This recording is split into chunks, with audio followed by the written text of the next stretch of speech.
Hello and welcome to Homicide Hobbies. I'm Andy, And I'm Claire. and we're here to talk about some of the disturbing things that go on in the world, past and present. We feel like not knowing doesn't mean the crazy doesn't exist. So we're going to scar you with the knowing. Enjoy. Okay, So what do you got for me? I do not have a guessing game for you. All right. So we're headed to San Ysidro, California, which became part of South San Diego in 1957, which I thought was an interesting tidbit because evidently there was like some sort of disagreement between the two cities. But if you weren't sure, San Diego's rather big, and the reason they ended up like putting one in the same jurisdiction is so they can share the money and pool the police officer resources, all that thing. Mm-hmm. Anyway, we're going to be focusing on July 1984, a time when kids would ride around on their bicycles and were free to play unsupervised, all the things. A time when the parents did not know where their children were at. Right, and they had to do commercials that reminded them it's 10 p.m. Do you know where your children are? In case they haven't meandered on inside. But it's also a time when everyone didn't have a cell phone, so it's not so easy to track down people. So if you end up in some sort of a crisis or something's happening and you don't know where your people are, even beyond the children, it's one of those you kind of got to wait for people to turn up, or it's just that in itself is chaotic. Right. Now, if you're not familiar with your California geography, San Ysidro is super close to Tijuana, Mexico. Close enough that you could walk there, and I would imagine during like the busy border crossing times, it's probably quicker to walk than it would be to drive. I don't know that I would do that, but okay. Walk or drive? Yes. Well, anyway, today's case is going to be chaotic, so grab a pen if you think you're going to need it.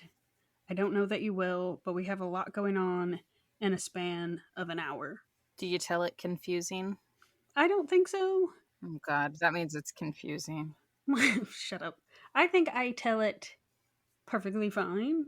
A little biased opinion. Mm-hmm. But I kind of want it to be chaotic for you because this is a chaotic chunk for anybody who is there. So I want to convey that a little bit, but I do want you to understand what's going on, and I feel like you will. Do we have a spree shooter? You sure do. Ooh. I feel like those are the only ones that are like super chaotic. My next guess was going to be somebody that goes on like a knife stabbing rampage. No, we've got an active shooter. Yikes. So I'm going to give you time chunks and try, because obviously when you tell a story, you're only focusing on one point of view, but I'm going to try to tell you what's going on where the shooter is and then what's going on outside so that you can kind of see how it's developing and what is going on. Obviously, if it's happening at the same time, we kind of bounce from inside to outside and going forward. Okay. But again, I'll try to do it the best way so you can follow along. Try to follow your ADHD brain. Got it? Well, no. Because, again, the story I'm going to tell you, it was just that chaos. So there's only going to be so much order and tidiness you can apply to something that was and is still chaotic for so many people. So let's just hop right in. The chaos starts July 10th, 1984 at 4 p.m. when Officer Miguel Riviera would get a call from dispatch about a little girl that had been shot. And she was being brought to the post office next to the McDonald's in San Ysidro. What cheeseburger got screwed up? Officer Riviera starts heading that way immediately, thinking that this poor girl somehow got in some sort of crossfire situation, and poor thing. You just splashed right on in, didn't you? I told you we were jumping in. With a child? So he's nearly there when dispatch calls him back to let him know that, oops, they got the information wrong. He's headed the wrong direction. There are two McDonald's in San Ysidro, one on the east side and one on the west, and he happened to go the wrong direction. So he whips around and starts hightailing it in the correct direction. Nothing like heading the wrong way during an emergency to be frustrating and also delay response. Yeah, delay help. So it made me kind of think of the Call of the Midwife show that we've been watching where people would be standing outside and the ambulance would go flying by. Oh, yeah. Is what it triggered a memory for me with that one. And just because it's got a stink till you call for help, and then it's just like they kept going. And it does make me think sometimes if that's why they keep you on the line with 911, because they can relay that, hey, you passed it. Yeah, that's pretty funny. It's not, but No, they learn their lesson over time. So Officer Riviera arrives to the post office about 4:10. When he gets out of his patrol car, he just happens to look to his left and sees a man in the doorway of the McDonald's, armed heavily. Now, they're right next to each other, like the parking lots you could walk from one to the other. So that's why when he happens to get out, obviously your driver's side door is on the left.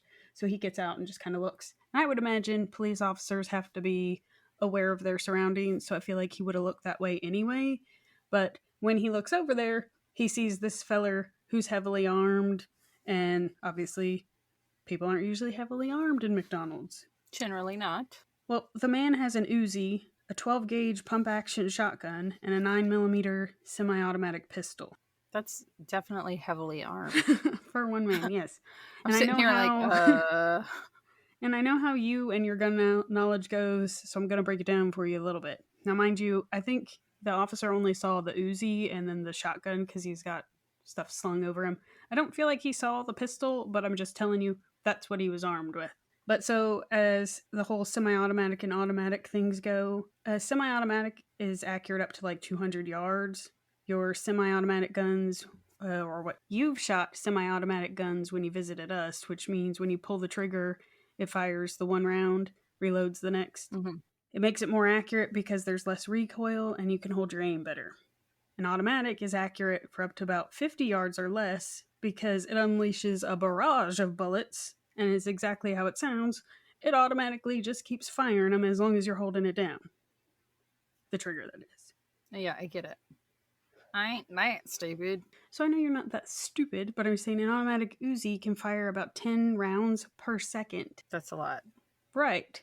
Now, mind you, it can't hold hundreds around, so you have to keep reloading, but that's still a lot of bullets per second. And that's not even the only weapon he has. It's quite a few. Side note, Uzis would be banned, automatic ones that is, by 1986. You can still own an Uzi now, but there's a whole lot of restrictions. It can't be an automatic. It's all the things. But back to our story, that's what Officer Riviera looks up and sees that this feller has something that can shoot a whole lot. Seeing this man who's clearly heavily armed, Officer Riviera has his issued pistol.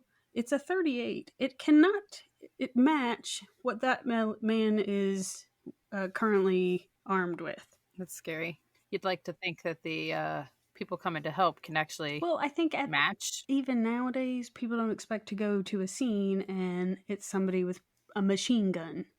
Yeah, I guess that's fair. And mind you, he was figuring a little girl got shot in a crossfire and like maybe a drive-by shooting. He didn't know what he was coming into.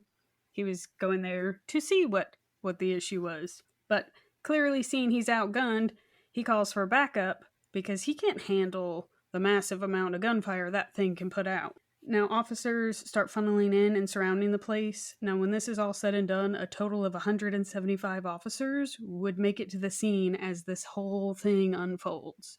Jeez. So when I say the volume of people, I'm obviously not going through the list of names for 175 officers that showed up, but and that's just the police officers. That is insane. But it's just the sheer volume of the scene unfolding in an hour is insane. That is absolutely insane. Now, mind you, as people trickle in, everybody's trying to figure out what's going on and how they can help, how they can reduce whatever is going on. Now, no one can really get a look inside because some of the windows are partially shot out, leaving bullet holes, but they also spidered through the glass. So they can't really see through the windows. Not only that, but the windows were tinted to keep the sun from like beating in on them. Right. So even the parts that they could see, it's so tinted that the sun's kind of behind the McDonald's. So they're kind of looking in with the sun in their eyes. Right. Basically a very good vantage point to be a shooter. Yeah. But not so much when they're trying to see what's going on in the McDonald's and how they can neutralize the situation. Good for the shooter, bad for the help. Mm-hmm. Got it. Now, from their vantage point, they could also see that there are people on the ground. They can't tell if they're injured or dead, but they can just see there are people outside that need help. But every time they try to move forward, they start getting shot at. So it's just like they can't see who's shooting at them, but they can't get any closer. That's a terrible spot to be in. Now, by 4:18, dispatch requests life flight, which would land at a shopping center because, again, they can see that they have victims on the ground. So they're going to know that as soon as they can get in, time is of the essence. They are going to need these people in the hospital as quick as they can because they haven't been able to have any sort of first aid when they got shot. Now, the life flight would actually land on the roof of a shop or parking lot? Yeah. So the life flight would actually land at a shopping center parking lot, prepared to fly out victims as they get them. But they would have to wait until the scene's neutralized before they can pull anybody in. They also get 8 ambulances on scene because they're trying to prepare for however many victims they'll have. By 4:34, another helicopter would land because they're going to have 3 hospitals in the area that they're already trying to plan treatment, which I feel like whoever was responsible for that, Good on them. right, forward thinking for the 80s. I'd like to think that was somebody that was retired military. Well, I thought it was interesting how quickly they were laying that one out. They don't have victims yet, but they're already getting people set up that when they start pulling them out, they are going to be shuffling them out real quick. Mind you, this started at 4 o'clock, or just before 4, since the officer made it there around 4:10.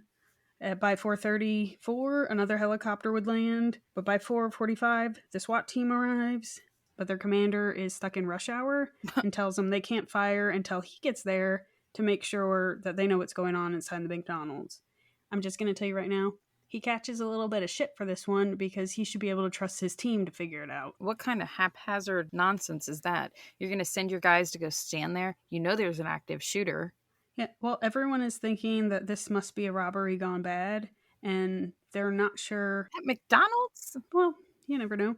That they're not sure how many shooters they have because they keep hearing different weapons. They just assume there must be more than one person inside. They don't know how many, so before they go in, they need to know what they're going into. That's fair. Also, with the SWAT team having a sniper, they need to make sure before they pick off somebody that they don't make whoever's inside shoot everyone else inside. They're not trying to make the situation worse. So they're taking a whole lot of caution to avoid fatalities. The commander finally gets there and gives his sniper team, who's positioned on the rooftop next to the door, the green light to take out the shooter if they have a shot. They wait patiently because, again, they don't have very much sight to be able to zone in on them, right? Mm-hmm. They wait patiently. They only keep seeing one feller, and he keeps standing on the counter, so they really only see his lower half. Then he finally jumps down from the counter, and the sniper takes the shot, and wham, right in the chest, just above the heart, tearing through his spinal cord. And naturally, after that shot, he's down. They watch for a bit to ensure he is in fact down before giving the clear for the ground team to go on in and just verify the situation is over before they start pulling out hostages. Now, no one could have imagined the scene they walk into. As they start approaching the entry, they see the bodies in the parking lot. 3 bloodied children on the ground with their bicycles. Oh my God. And the inside isn't any better. They get in there and the carnage is so intense. So much blood and so many bodies. The alarm is going off, so it's also loud. It's just chaos because people are coming out of the building covered in blood. Everyone is trying to find their friends or loved ones because while this is going on, you figure you have people also trying to come to the scene because they know this is where somebody goes on the evenings, or it's just they can't reach their relative, that people are showing up and it's an emotional scene. Now, on the outside, first aid is trying to be provided. Now, you have some people coming outside saying they're fine, where is so-and-so, of that kind of thing. But these people they're realizing, they don't realize they're shot. They're so upset and like... Adrenalized. Right. Adrenaline's a crazy thing. It really is. So they're checking out everybody who they have coming out because they don't realize they're shot. But now, all the while, officers are still trying to sort out what exactly happened that brought us to this time point. Evidently, there were over 50 people within that McDonald's when the shooter walked in. Jeez. Only 15 managed to escape when the shooting started. Oh my God. But by the end of this tragedy, 21 lives would be taken and 19 people would be injured. Good God. The San Diego Blood Bank would announce a shortage of blood by the next morning. I bet. Right. But by the next morning, they had more than 150 people waiting in line before they even opened to donate blood. Way to come together as a community. I thought that was pretty cool because it just... Yeah, everybody came together. I think nowadays we lack that a little bit. Not a little bit. We lack that a lot of it. But so what all happened? We will rewind, because now you know the point we're going to end up at. So the shooter was James Oliver Huberty. He was originally from Ohio. He was married, had 2 daughters who at the time of the shooting are 10 and 14. He was antisocial with a short fuse that tended to result in heated disputes with his neighbors. His family would say that he developed the mentality that the world was going to end sooner rather than later. He had a huge gun collection and a vast knowledge of weaponry.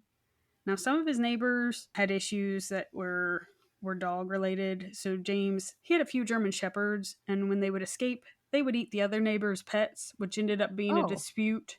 Understandably so. I figure it was German shepherds eating cats. I just assumed. But so obviously, if you have a dog running around eating the neighborhood pets, the police get called, and that obviously makes neighbors not so friendly. Yeah.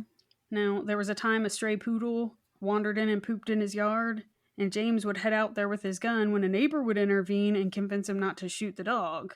He then told him that if he sets foot on his property again, he would kill him. I don't know if that was directed to the poodle or the neighbor. It sounds like he doesn't care. I don't think so. But it feels like the neighbors preferred not to communicate with him. You'd be spot on. Not only that, but he would put a no trespassing sign on his front door. Is that to his family? No, by 1980, James would be arrested because he got in a fight at a gas station.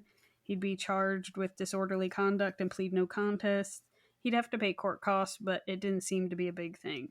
Now, in September 81, his wife Etna would be arrested on 4 counts of aggravated menacing for pointing a pistol at a neighborhood couple that were making too much noise and keeping her awake. Wow, they're quite the pair. That's what I said. I was like, well, these two were like made from the same cloth. I don't know that that's necessarily such a good thing, though. The antisocial hair trigger. Yeah, and hostile and angry. I mean, it sounds like they're... It sounds like every grumpy old man, though.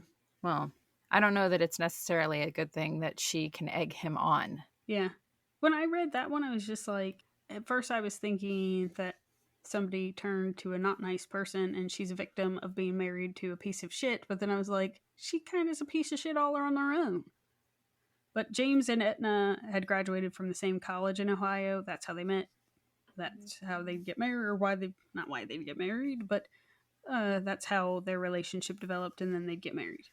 And when they get hitched, James was working as an intern at a funeral home where he hoped to get his embalmer and funeral director license. At some point, his dreams shifted, and he leaves the funeral industry to become a welder until the place he worked closed in 82. He would tell a former coworker that if this was the end of his making a living for his family, he was going to take everyone with him. Now, James would remain unemployed for most of 1983 before deciding he wanted to head west. They would tell someone in the neighborhood that they planned to move to Tijuana. I almost got there. Well, so it's not abnormal to live in Tijuana and work in San Diego since the cost of living is substantially lower. And it's walking distance. I'm putting it together while you told it the way you did. Got it. Well, a 2-bedroom apartment is about $3,200 in San Diego, where in Tijuana it's a couple hundred. Okay. But I would do that too. I'm not sure why you would move your family to a place that's kind of also known for its drugs and crime, but they do move to Tijuana in the fall and stay there until January before... No, I can tell you why he moved his family there. Because he knows even if he's not home, his wife is packing. So they're good. No, yeah. But they move to Tijuana in the fall, and they stay there until January before moving to San Ysidro, California. So they do live in Tijuana for a bit before coming back to the U.S. No, the apartment complex they live in, they are the only non-Hispanic family, and this feller seems to have a chip on his shoulder a little bit with anyone who's non-white. Now, James would apply for several different security positions until being hired on as a guard at a condominium complex thing. Now, he is let go July 10th. July 15th, James would tell his wife that he's pretty sure he's having a mental health crisis that he's dealing with. She would encourage him to seek help, and 2 days later on the 17th, he would call a mental health clinic asking for an appointment. The receptionist would take down his name and let him know that someone will be calling him back within a few hours. Now, his wife would say that James sat by the phone waiting for the return call for hours. He eventually gets pissed that no one has called him back, hops up, and leaves the house on his motorcycle. Unfortunately, the receptionist had written down his information wrong, and not only that, with how polite James was when he called, she didn't prioritize his return phone call as urgent since he had never been hospitalized or treated for any mental health issues. So she put him on the list of non-crisis inquiry, which would be a return call within 48 hours, not the same day. Oh. Now, after his motorcycle ride, he'd come back home about an hour later in a good mood and even took his wife and 2 daughters to the park for some bicycling, then go home and have a movie night together. Then the next day, the 18th, the family would take a trip to the zoo. James would tell his wife that he felt like his life was over, then would say that society had their chance. They would grab lunch in San Diego at McDonald's and head home. His wife would lie down on the bed, do your relaxing after all that walking around at the zoo before you have to do your women's work. Mm-hmm. When he walks in wearing a maroon shirt and camouflage pants and tells him he wants to give her a kiss goodbye, to which she kisses him, and then tells him that she's about to fix dinner. Where the heck are you going? And he replies, I'm going hunting.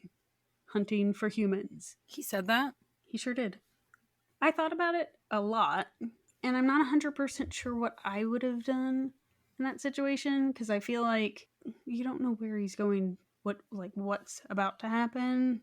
Yeah, no, I feel like if he had a hair trigger and like just kind of ran his mouth at times when he was frustrated, Right. I wouldn't want to keep him there because I feel like I wouldn't want to deal with that level of hostility. And maybe if he needs to go cool off, because 2 days prior, he was irritated, left, and came back fine. So, Right. So that's where I kind of opted, because it's not like she knew he was headed to the McDonald's to kill a bunch of people. Even if he just said some weird shit, it seems like he had probably done that for a while. But James would climb into his car, take the short drive to the San Ysidro McDonald's. He lived like 200 yards away, so he probably could have walked, and other than he was armed with a whole lot of shit, he probably wouldn't have made it to the McDonald's armed like that. But anyway, he drives the very short distance it is. Wait. When he was leaving, she didn't see all the guns? I feel like he probably got it on the way out. Like, he gave her a kiss, said goodbye, and then walked out, because I would think that if you saw somebody armed with an Uzi, a shotgun, and a pistol, you'd be a little bit more alarmed. So I'm guessing, okay, I don't know the end of this, but I'm going to take a wild guess that he doesn't kill her and she acts shocked and horrified, and this is her version of events. But I'm going to call bullshit. And since we already know that she's a bit of an antagonist herself, by claiming she was unaware, she's less liable. But I don't see, think about it, okay? We have two very different houses, you and I, right? Mm. But there's no way Dave or Jason could leave out any door and you not hear or notice that they're packing a whole army's worth of weapons with them. It's not like it's one gun that they tucked in the back of their shirt. You know what I mean? So I thought a couple things. I was surprised because I would think, since they have children in the house, that the guns were already in the bedroom, and so was she.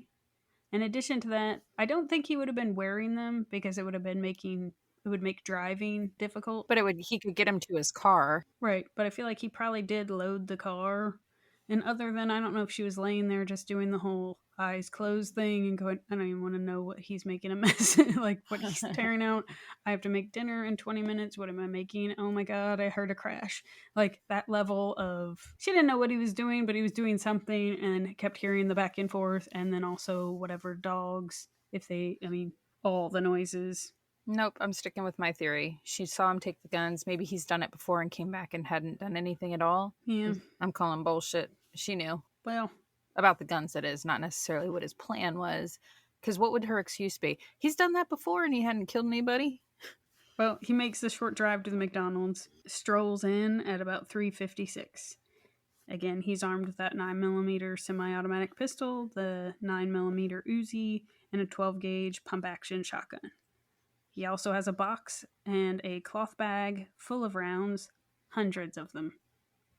Now, the McDonald's is super busy around this time because it is like beginning of rush hour. All the the food things. You have people coming over the border, so I imagine it's also a stopping point for people to grab something to eat. But he walks right up to the counter, puts the barrel of his loaded shotgun into the face of 16-year-old McDonald's clerk, John Arnold, when another employee says, "Hey, John, that guy's gonna shoot you." Oh. At that point, James pulled the trigger and nothing happens.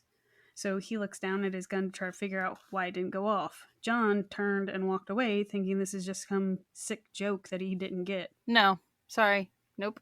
I wouldn't have walked away. I would have dropped on the ground and ran.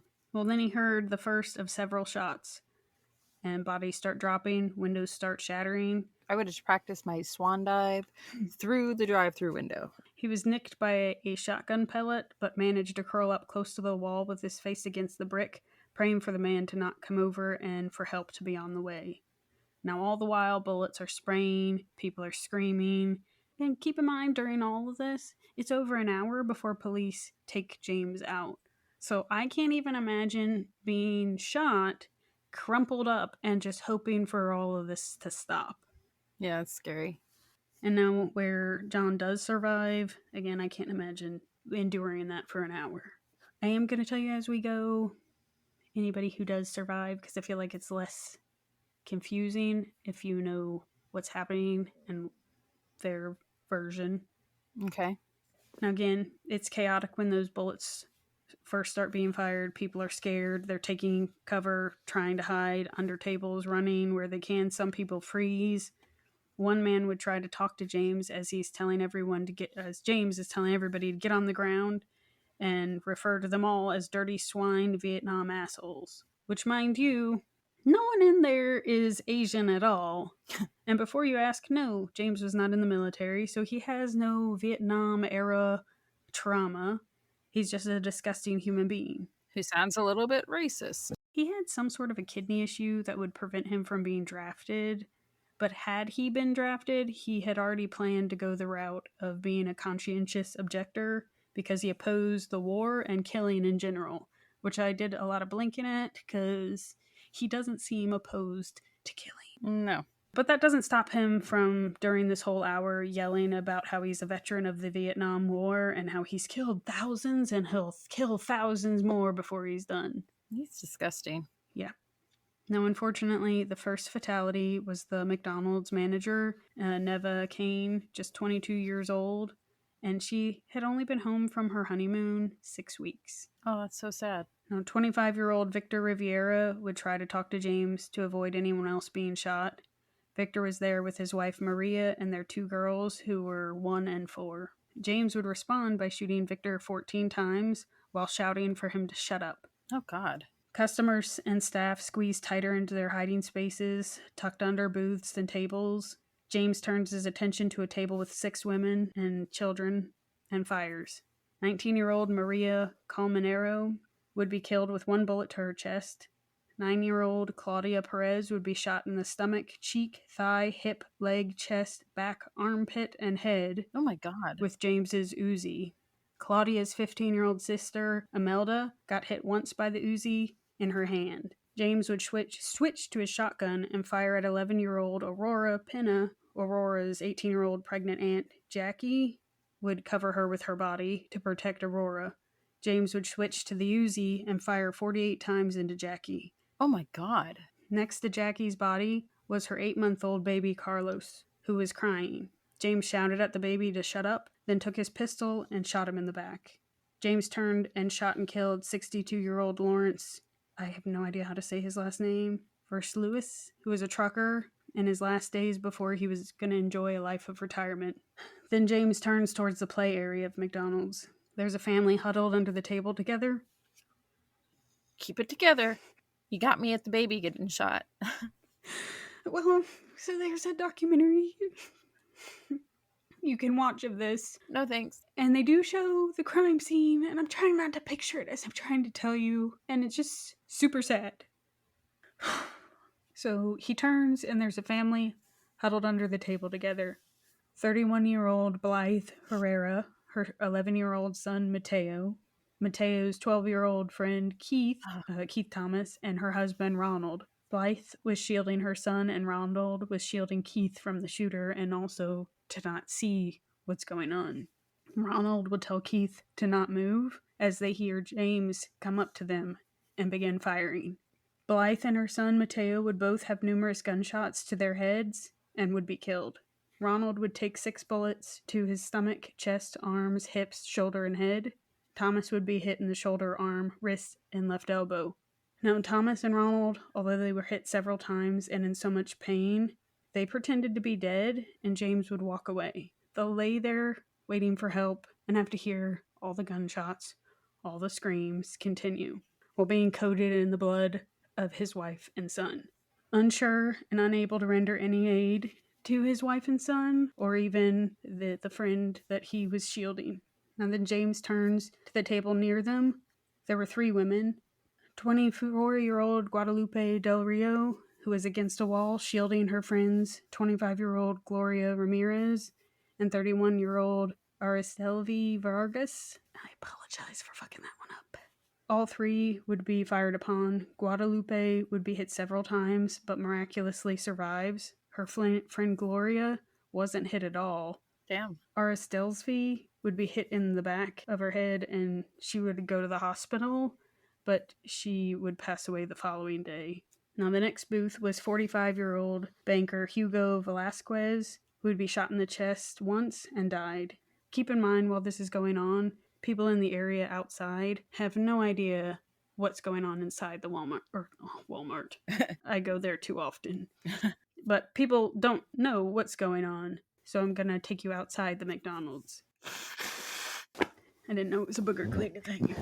Yeah. When you were talking about the little girl, the first 9-year-old that got shot, I was like, oh God. And then when you said he shot the baby in the back, I was like, I couldn't breathe. I had to hold my breath for a second. Then when you said he turned to the play area, I was like, fuck. So yeah, I need to blow my nose. Well, it's real sad to see. It's one thing to hear about it happening, but then to see how these people died trying to shield people, to see the baby, that like, it's so... Tragic's not even the word. There's so many people who lost their lives in this short span of time that it's just heartbreaking, disgusting. But outside the McDonald's, Lydia Flores and her 2-year-old daughter would pull up in the drive-thru a little after 4. There's no response, so she pulls around to the food pickup window and notices the window's shattered. Then she hears the gunshots and sees the man shooting. She throws her car in reverse and guns it, crashing into the fence behind her, and just opts to stay there, hidden in the shrubbery until the shooting ends. Which I thought was funny, because she's just like, she's not going to circle around any other windows. I feel like that was probably a good call of just... Yeah, I didn't mean to laugh. It was just... I laughed when I read it too, because she fucking gunned it, and then I feel like it was just a whole lot of clunk. If there would have been anyone standing back there, they'd have been picked off for sure. Or anybody else in the drive-thru? Yeah. I realized the inside was busy, but where the hell's everybody else? That's when I cued Our Father going crazy women drivers. But I think she made a good call to just stay hidden in the shrubbery. But around 4:05, Alstafo and Marcella Felix would pull up to the Walmart. Or God dang it. Around 4... Shut up. It's not Walmart. Shit. But Alstafo and Marcella Felix and their 4-month-old daughter would get out to go into the McDonald's. Oh, God. Now, they see the glass is broken, but there are so many cars in the parking lot, they assume it's renovation work in progress. So they don't think anything of it when they see James coming out, and he walks right up to them. Or not right up to them, but... their direction. Yeah. And starts firing his shotgun and Uzi at the couple. Marcella is hit in the face, arms, and chest. Now, mind you, she's holding their 4-month-old daughter. Her baby was hit in the neck, chest, and abdomen. Alstafo was hit in the chest and the head. The 3 would stagger away from James and his firing and fall against a nearby car. Alstafo grabs his daughter from his wife, who, since she's shot in the face, your instinct is to put your hands near your face, because yeah, I would imagine getting shot in the face between blood and just being shot in the face, you can't really see, you're disoriented. So he grabs the baby from his wife and hands her to a nearby woman. Her name is Lucia Velasco, to get her help, since that lady's not shot.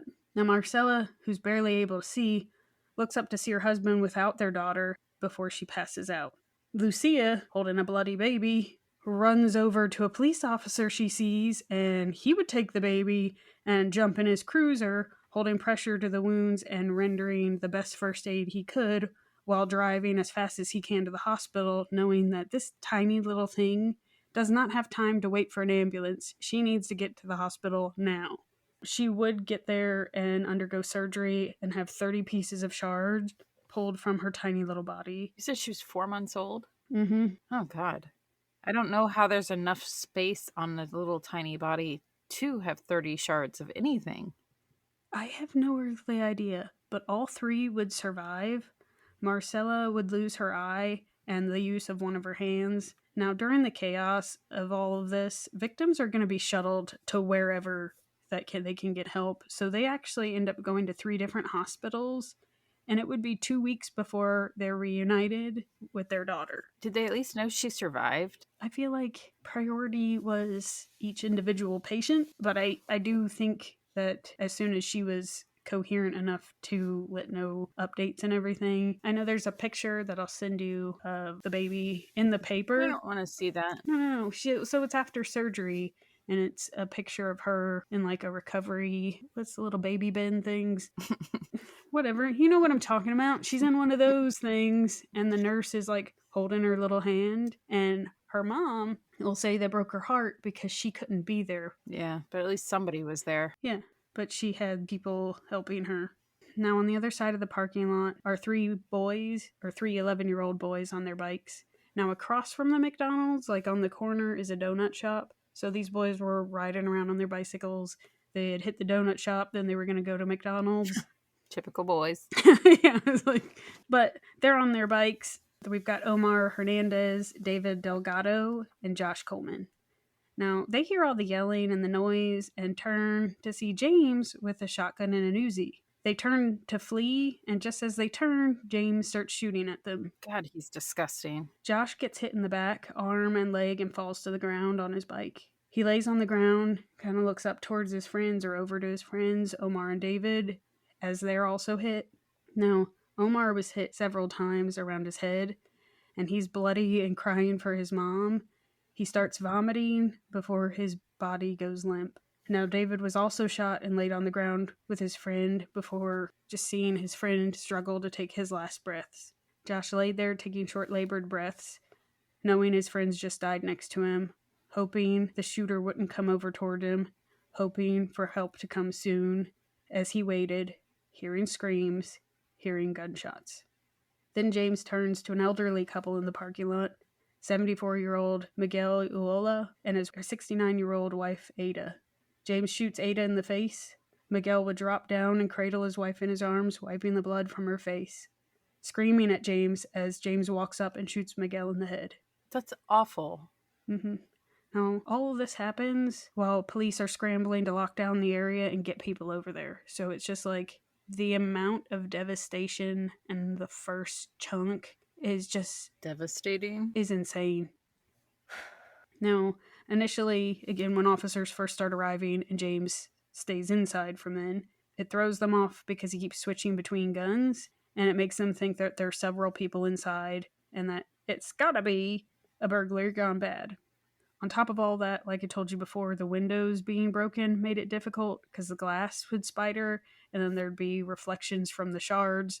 The sun is starting to go down, so it's right behind the building and in their eyes. And then again, it also being tinted didn't help matters, so horrible vantage point. Now, just before 5 would be when that SWAT team arrives, gets into position on the rooftop of the post office, but is told to wait until, what's-his-face, the main feller, arrives. Every person shot after they were told to wait is on that guy's hands.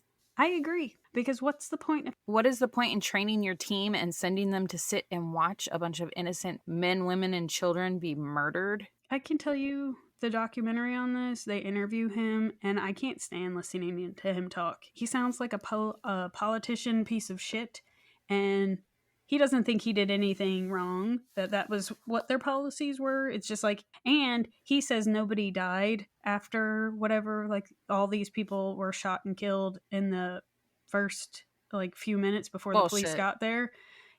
Everybody on the inside would say, no, there were lulls in the shooting because either he was reloading or he went outside and shot the people outside, but he would come back in and shoot people as they were laying there. So you have survivors saying, no, he randomly shot people for an hour. God. But the SWAT team commanders all, no, everyone else had been shot before we got there. Us shooting him 15, 20 minutes earlier wouldn't have changed anything. Bullshit, it would. Because what if they were able to get in there sooner and the people who hadn't bled to death on the floor of a McDonald's? Were there any repercussions for him? No. Anyway, so we'll go back inside. James walks to the service counter and turns on the radio and dances a bit to some music before turning towards the kitchen area, and that's when he sees several employees. 21-year-old Paulina Lopez, 19-year-old Elisa Barboa Fierro, 18-year-old Margarita Padilla, 17-year-old Alberto Leos, and 17-year-old Wendy Flanagan, which, by the way, it's a special, thing for poor Wendy. She was a new hire. Oh, God. So, but James turns, sees that group, and goes, "Oh, there's more! You're trying to hide from me, you little bastards." One of the employees screamed out in Spanish, "Don't kill me, don't kill me," before James started firing at them. 18-year-old Margarita grabbed 17-year-old Wendy's hand to go running, and poor Wendy, again, she's the new hire. She's in front of Margarita when Margarita's hit in the back and falls. And, everybody else is running, so they just keep running. Albert is also shot. Now, Wendy, 4 other employees, and a female customer with her infant managed to make it into the basement in the chaos and cram in the utility room. There's a basement? Yes, and cram into the utility room to hide. They couldn't go out the back door because McDonald's kept it locked to keep employees from stealing. You know, I feel like an asshole for my previous comment a while ago of saying somebody screwed up his order. I take it back. I was kidding. Way to make me put my foot all the way in my mouth. Hey, I tried to warn you beforehand that this was a really fucked up case. You decided to make jokes. I didn't know he was going to go shoot up a freaking play place at McDonald's. Can you imagine running from this, going to a door that should be an exit, and it's locked? No. And I think the manager should be punished too. I was going to say shot, but I take that back too. She was. Oh. She was the first one killed. I meant like whoever's responsible for making the decision that door is supposed to stay locked. It might not have been hers necessarily. The way I see it, McDonald's, you have deep fucking pockets. If you have staff that are stealing, fire them. Or pay them better so they don't steal. You're going to make me feel like an asshole for saying this since it sounds like everybody gets shot. But unfortunately, people that are willing to steal, it's never good enough. So I feel like even if they paid them more, they're still going to steal because they feel entitled. Well, locking the back door isn't going to change if they're going to steal from you. They'll figure out another way. Yeah, it's an emergency exit. Should have been an emergency exit that stayed an emergency exit. It's disgusting. Well, they managed to hide in a closet in the basement, and mind you, they just have to hope that that guy doesn't pursue them. Then they hear something at the door. I feel like they all held their breath, thinking that James had found them, when they realize it's Albert. They open the door to pull him in. He had been shot 5 times and is bleeding real bad. Now, this poor feller, he does manage to, I want to say he took off his shoelaces or his belt or something, and, made a tourniquet? Yeah. He also shoves his shirt in his mouth because, mind you, he's in a great deal of pain but doesn't want to make noise, and then everybody's found. I would be afraid, too, that there's, I realize there's blood everywhere, but if you got blood, like a trail, and it shows that it's going into the doorway. In the door, yeah.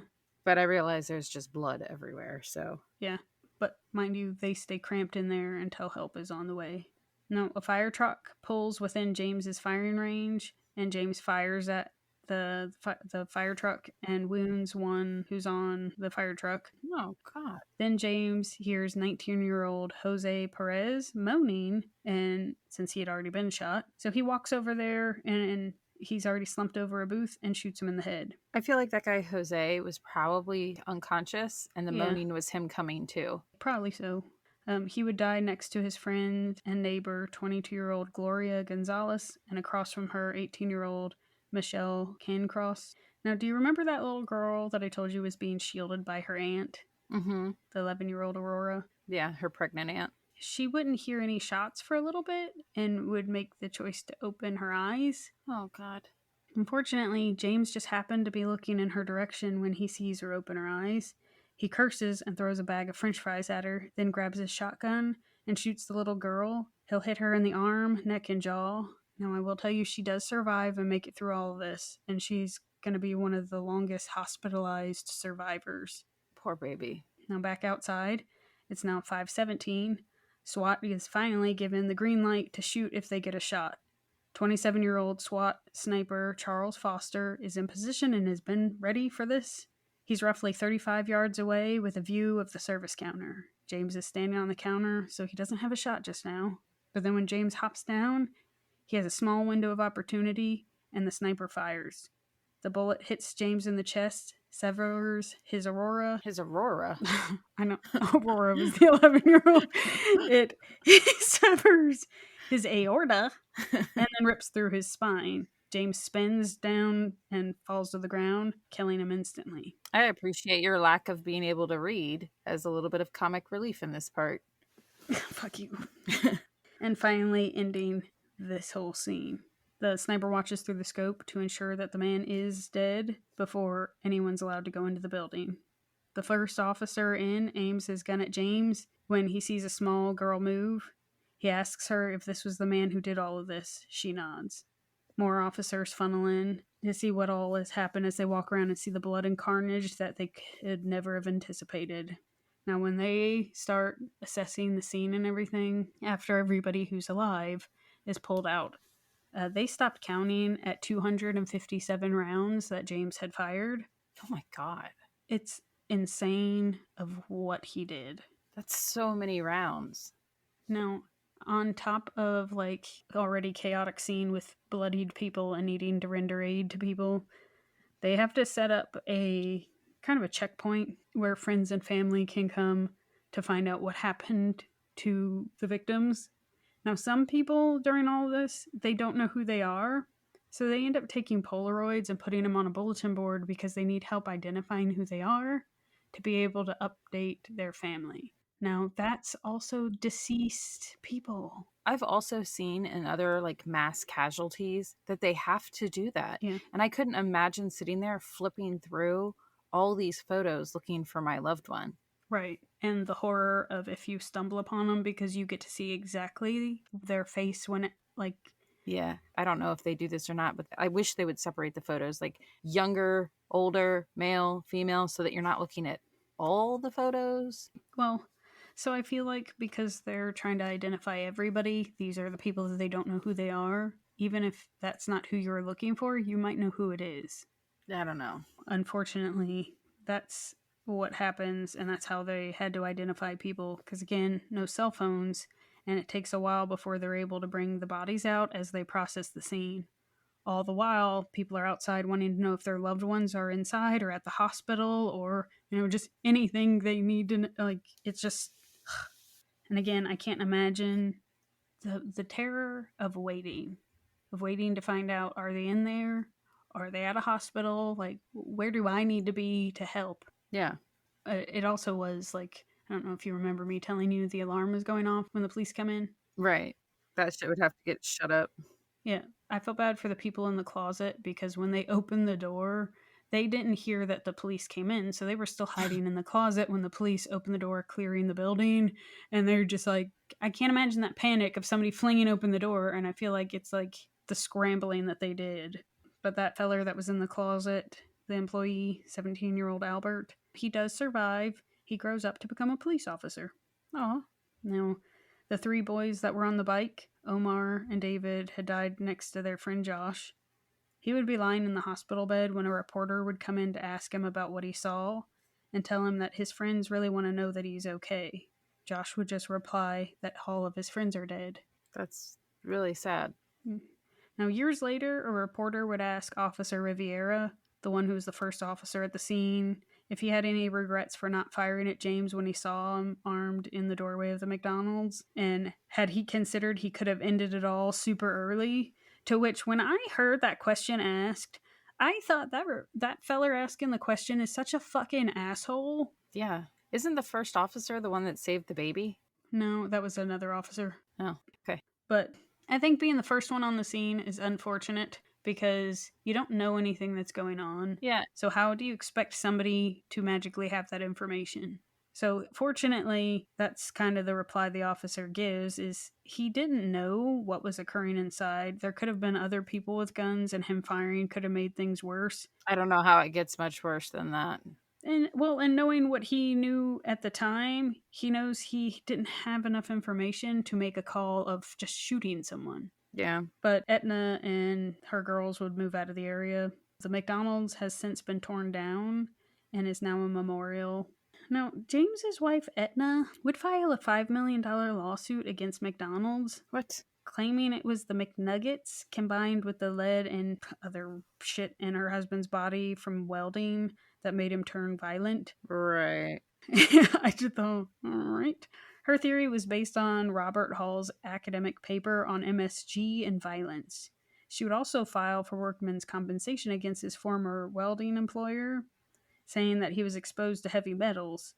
And when he had his autopsy, lead was found in his body, and Robert Hall had studied between metals and violent behavior being linked, but it was really the MSG in those nuggets that caused the shooting. You can't see my face right now, but, But I can feel feel like it. you see my face. But James was not tested for MSG. Because that's stupid. But Etna would claim that up until this, her husband only ate clam chowder, oyster stew, ice cream, and chicken nuggets. Sorry.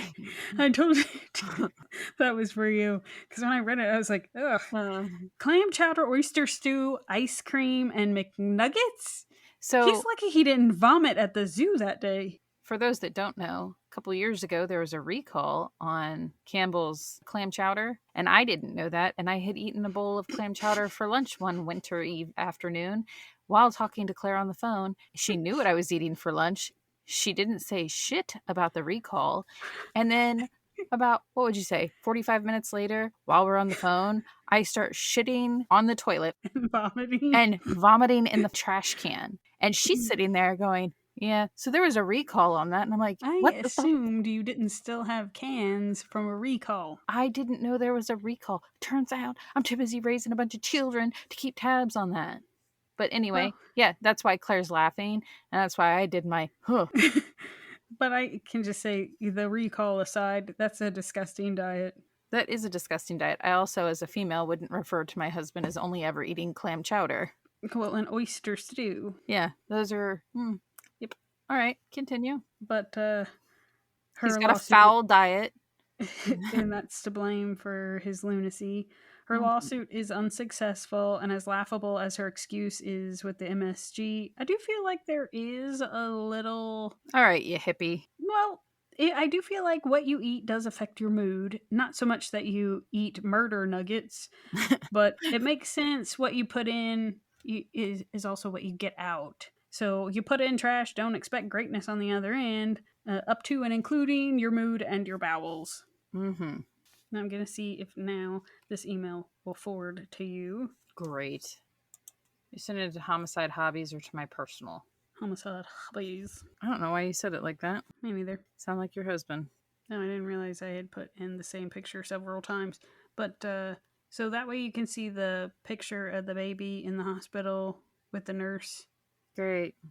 Just what I always wanted. It's not a bad picture, but it's just like... Yeah, whatever. I don't trust you. Let's see here. His name looks like puberty with an H. James is the shooter, right? Yeah. Okay, yeah. Oh. Omar was one of the little boys that was crying for his mom and died on his bicycle. That poor baby. But I do still stand by, I think it's bullshit. McDonald's had the door locked because, now mind you, fortunately, James doesn't come down into the basement and shoot anybody down there, but they could have escaped. Yeah, they could have gotten help sooner too. Yeah. Or been able to tell the police it was one feller. Hey, you should take that link you just sent me, that you texted me. You should copy all that. Oh, I plan to with the names. Yeah, because we can put that for anybody that wants to look. It's terrible. Yeah. Did his wife move away? Because... Yeah, they moved. They still stayed in California, but it's a rather large state. But they did move out of the neighborhood. Is it? Is it really a big state? You have problems. But they did move out of the area. I feel like that's a good call. Especially after her bullshit lawsuits she tried. Moron. I'd like to know what attorney took that shit on. Did an attorney take it, or did she file it herself? It doesn't matter. It does. I don't know, Andrew. I'm not gonna lie. I didn't give a shit what she was doing. She's an idiot, and I think she knew full and well that he left with guns. I think she just doesn't want to say she was glad he left the house. So I think you're looking at it wrong because you're looking at it from like a you perspective and what kind of wife and person you are. You're wrong. I don't think you're looking at it like I see it completely different. If she's willing to pull a gun on some random person, yeah, she's just as crazy as he is. It did make me think about your neighbor and you guys being loud, which is I'm not loud. Thank you very much. I didn't say you were, but I'm you just said saying, you guys. That fine, includes me. Fine. Well, she doesn't know you're not contributing to the noise, but I did think of that one of I'm trying to sleep. Yeah. Well, thanks for that. And by thanks, I mean no thanks. I'm speechless. I'll probably think of something in like 30 minutes because that was scarring. All those children and people that were shot. Yeah. Did any of the officers that were outside, did any of them get shot? I know you said he fired at the fire department, but... I really don't remember because I feel like everybody got shot. But I want to say there were, just none died. Because that was what made the thing difficult, is that they couldn't get any closer because he kept shooting out that way. It's just really disgusting. I really like the lady that hid in the bushes with her car. Yeah. When I read that, I heard her tires bark. Yeah, same. I also heard the crash as she hit something. You know how like they put the bushes between like the curb and like the dumpster? I feel like the dumpster is what stopped her car. I even saw the look of her 2-year-old's face of like, the fuck? I wanted nuggets. Crazy woman driver. But so, see, that's where I said I don't feel like I told it in a chaotic way, but there's no way to tell that with the amount of people and things that happen for it not to be a little chaotic. But I can't even, if you even felt it was chaotic, even a smidgen, then that is the most diluted version you'll ever get because it was so chaotic to live through. Yeah. Not that I would know, but I'm just saying it's just a tip of an iceberg level of chaos. Yeah. Because again, the documentary, they go through the crime scene video, and to see people crumpled up, holding on tight to whoever they were trying with all their might to protect is heartbreaking. Yeah. It makes me emotional, and I'm not looking at it. Well, and then to think of it as there were survivors who talk about the longest hour of their life. And the little girl that survived because her body was over top of her. I wasn't going to comment on that one because, man, you know that her face stayed mangled. Yeah. And every time she looked in the mirror, you know that she sat there and thought about how if she would have just stayed there for a little bit longer. You know how when you're like in traffic or anything and you kind of turn because you don't know why you have the instinct to turn, but somebody is looking at you? I feel like because he was looking over there and she opened her eyes, it's kind of like, even though it was quiet, just that you don't know why you looked that way or why in that moment. Yeah. Perfect timing for tragedy. Yeah, but I'm glad the people who did survived. There's plenty of people who will do the whole, if they would have gotten in sooner, maybe there could have been more. There was also the emergency response system. That was their first test of being able to handle just a disaster. But they said that wasn't really a test of their system because they had more dead victims than live ones. That's so sad. It was. But then part of me also considered, if they don't consider that a true test because they didn't really have as many people they needed to treat as possible, then how'd they run out of blood? But I know, technically they were talking about their shuttle system, which I will say was impressive how fast they got 2 fully staffed helicopters there and waiting. Yeah. You know who I also feel sorry for, aside from all the victims and their families, are his daughters. Oh, for sure. Because they were babies, but I thought perhaps it was going to go the route of he murdered his wife and kids first. No, I couldn't imagine growing up and that's what your dad left you as a legacy. Yeah, that would be disturbing as well. Because I will say, the guy who did the documentary originally, he's trying to put together to do another one because he feels like so much time has gone by, the victims have been forgotten, and that day has been forgotten, and they deserve to be remembered. That whole scenario deserves to be remembered. And I do agree, because I'd never heard of it, No, me either. but they're trying to do another one. Because I want to say it's 50 years. No. 84? No, 40. You were born in 87, ma'am. I was born in 83. It's still early. I rounded up. I am not 50. I ain't saying my math and was that great. We noticed. Well, whatever. Anywho, you're practically 50. Fuck you. Anyway, so... Not that there's anything wrong with being 50. I'm just not there yet. Okay, I got to do my women's work so that I can take a shower. I can smell you from here.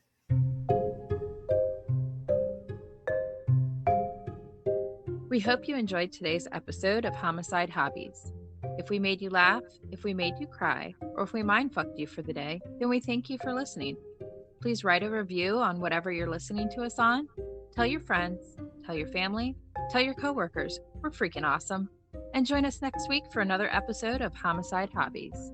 I'm Andy. And I'm Claire. That's all we've got.